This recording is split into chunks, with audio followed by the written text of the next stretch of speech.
minus 15 seconds.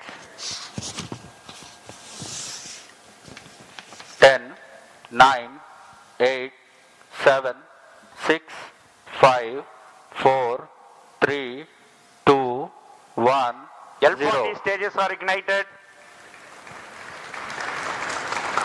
Plus 5 seconds.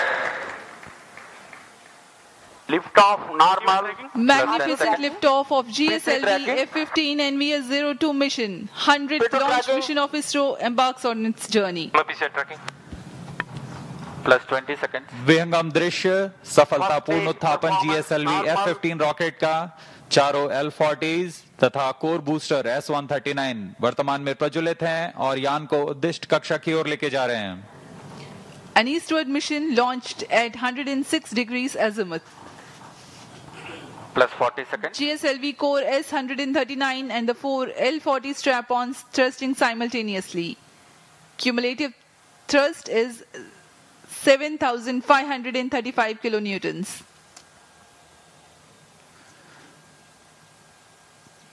प्रथम चरण में कोर बूस्टर है Plus 1 minute. जो कि Sharvan ठोस नोदक पर आधारित है. Core Sharp to booster main auto. का प्रज्वलन काल लगभग 111 सेकंड का है.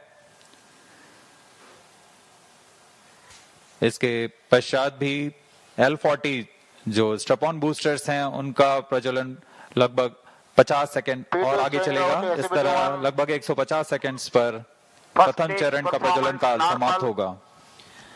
Action time for the core solid motor is 112 seconds and that of the strap-ons is 149 seconds. HTPB-based propellant in S-139 and L-40s are powered by turbopump-fed Vikas engine based on Earth-storable propellant. Shar ground station acquiring the trajectory data. S-139 stage ban out. Core booster का प्रज्वलन काल समाप्त हो चुका है. Plus 2 minutes. Step on booster अभी भी प्रज्वलित है. इस दौरान यह लगभग 3000 किलो First न्यूटन का stage प्रणोद उत्पन्न कर रहे performance हैं. normal.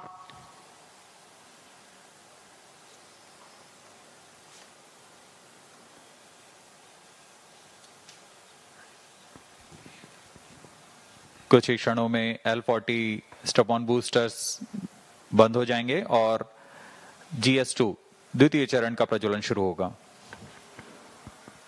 L40 stages thrust cut off. Second stage ignited. First stage separated.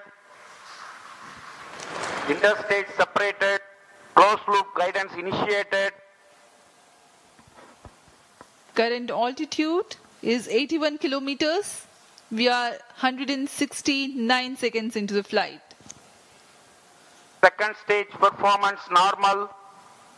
जी हाँ, जैसा आपने सुना, प्रथम चरण के कार्यकाल के पश्चात उसे यान से पृथक कर दिया गया है तथा द्वितीय चरण जो कि तरल नोदक पर आधारित चरण है इसका प्रज्वलन शुरू हो चुका है.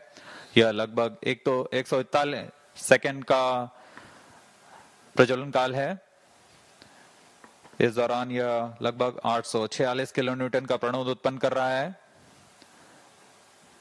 Also known as the GL40HT, the second stage operates on UH-25 and N204. High thrust Vikas engine develops 846 performance kilonewton normal. thrust in vacuum. Burn time of GS2 for the present mission is 141 seconds. Shar and Port Blair stations currently tracking.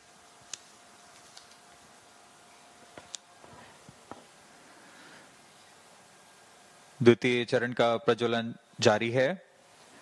इसमें hypergolic ईंधन का इस्तेमाल होता है. Payload fairing Plus 4 separated. minutes.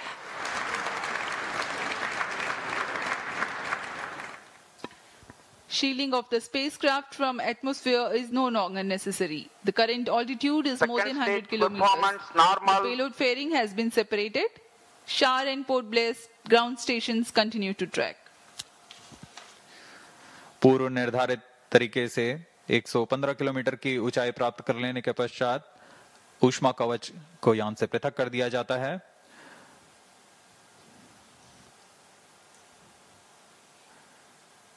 Trio stage is authorized. जहाँ द्वितीय चरण का कार्यकाल अब समाप्त होने को है. तृतीय चरण जो कि क्रायो अपर स्टेज है उसे अनुमोदित कर दिया गया है। कुछ ही क्षणों में द्वितीय चरण Second stage thrust cutoff. Second stage separated. Cryo stage ignition commanded. Plus 5 minutes. द्वितीय चरण को सफलतापूर्वक पृथक कर दिया गया है। Cryo stage ignition confirmed. Here's a piece of good news. The third stage, the cryogenic upper stage, has commenced its operation. जी हाँ, एक बहुत जटिल इंजन होता है क्रायोजेनिक इंजन और इसका प्रज्वलन शुरू हो चुका है। ये बहुत ही हर्ष का पल होता है यहाँ वैज्ञानिकों के लिए। वर्तमान में क्रायो अपर स्टेज प्रज्वलित है। यह लगभग 840 सेकंड तक प्रज्वलित रहेगा। इस दौरान यह 75 किलो न्यूटन का प्रणोद उत्पन्न कर रहा है।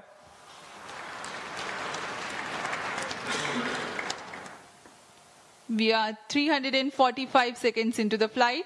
Current altitude is 143 kilometers. सभी तंत्र सामान्य प्रदर्शन करते हुए और यान उद्देश्य कक्षा की ओर बढ़ता हुआ। The cryogenic upper stage with 15 tons of propellant loading is currently operating. Liquid hydrogen as the fuel and liquid oxygen as the oxidizer. Burn time of the stage is Cryo 14 stage minutes for this performance mission. normal. The speciality of the stage is that its specific impulse is 453.5 seconds. It's a measure of the amount of thrust produced by a rocket engine per unit of propellant consumed over a specific period of time. Cryogenic stage is technically a very complex system compared to liquid or earth-storable liquid propellant stages due to its use of propellants at extremely low temperatures and the associated thermal and structural problems. Oxygen liquefies at minus 183 degrees Celsius and hydrogen at minus 253 degrees Celsius.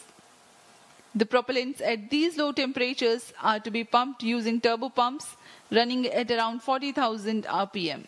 It also entails complex ground support systems like propellant storage and filling systems, cryo-engine and stage test facilities, transportation and handling of cryo fluids and Cryo related stage safety performance aspects. normal.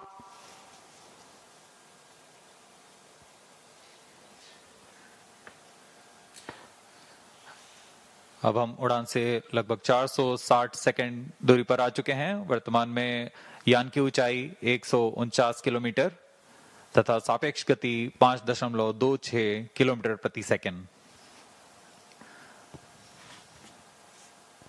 अपेक्षित 8 minutes. पथ का अनुकरण करते हुए यह यान इसरो द्वारा फिर से एक बार परिपक्व प्रमोशन का प्रदर्शन किया जा रहा है। यह मिशन दक्षिणी पूर्वी दिशा का मिशन है, इसलिए इस यान को अनुवर्तन के लिए शार, पोर्ट ब्लेयर, ब्रूने तथा बैग स्थित ग्राउंड रडार स्टेशन के माध्यम से इसे ट्रैक किया जा रहा है। यान के सभी आंकड़े लगभग वास्तविक समय पर हम तक उपलब्ध होते हैं।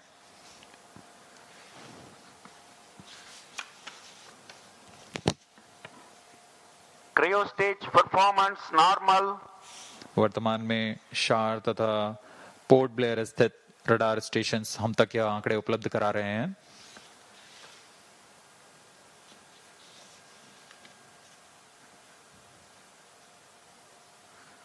क्रायोजेनिक अपर स्टेज तृतीय चरण है GSLV रॉकेट का। वर्तमान में वह प्रज्वलित है और 75 किलो न्यूटन के प्रणोद के साथ यान को उद्दिष्ट कक्षा की ओर ले जा रहा है। Two gimbal steering engines provide for control of the stage during its thrusting phase. Nominal thrust developed by the engine is 75 kilonewtons in vacuum.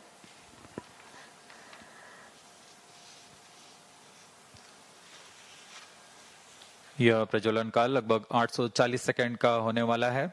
इस दौरान आपको नाविक उपग्रह के बारे में जानकारी प्रदान करते हैं।